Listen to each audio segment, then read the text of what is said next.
getting up on the toes, it gets harder as you get older. And so we're going to process. So, and Benji was talking about triangles. So he has found, and he said, this is what I do. I show you how to do what I do.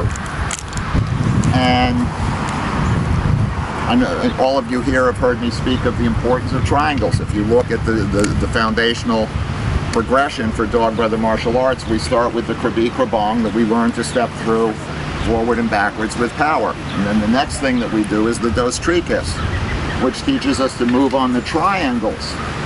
Both of those are working in what we call the one-for-one relationship.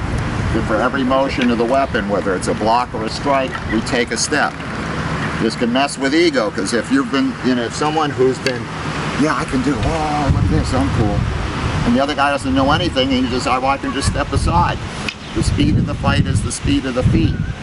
What makes Eric exceptional, there's a lot of guys as big as him.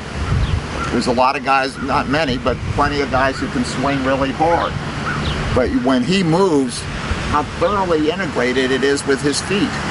It's all one. There's no break, it's all the way through here. And so in the beginning, it can be a real frustration for the ego to realize that you're not as good as you thought you were, because you're learning to spin the sticks around, because you can't, when you have to slow down to the speed of your feet, you realize you weren't as fast as you thought, you weren't as good as you thought.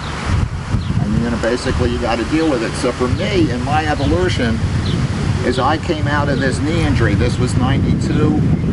I wasn't able to fight again until 94, and I think it was around 95 that I started asking myself, why don't we see? And some of my best growth has come from saying, why is it that we don't see this? Why is it that we don't see that? And there's that moment where there's the tendency to go, that's a bunch of martial arts and crafts malarkey. Or, I know the Filipino martial arts are really good, I can't make it work, therefore I must suck. And those are both questions. And so, or someone might say, here, lock out in number one. When the number one comes, this is what you do. And then someone else says, yeah, do that against this. You say, I don't think I could do all that stuff against that strike. But the way you think of things is so important. And what I came to is I regard that material as a video camera before there were video cameras. It's a recording system.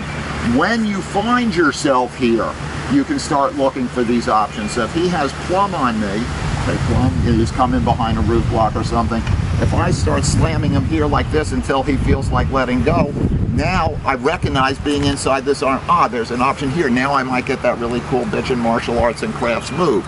So if you have a good vocabulary of ideas to work with, you start becoming a spontaneous fighter because you're recognizing opportunities.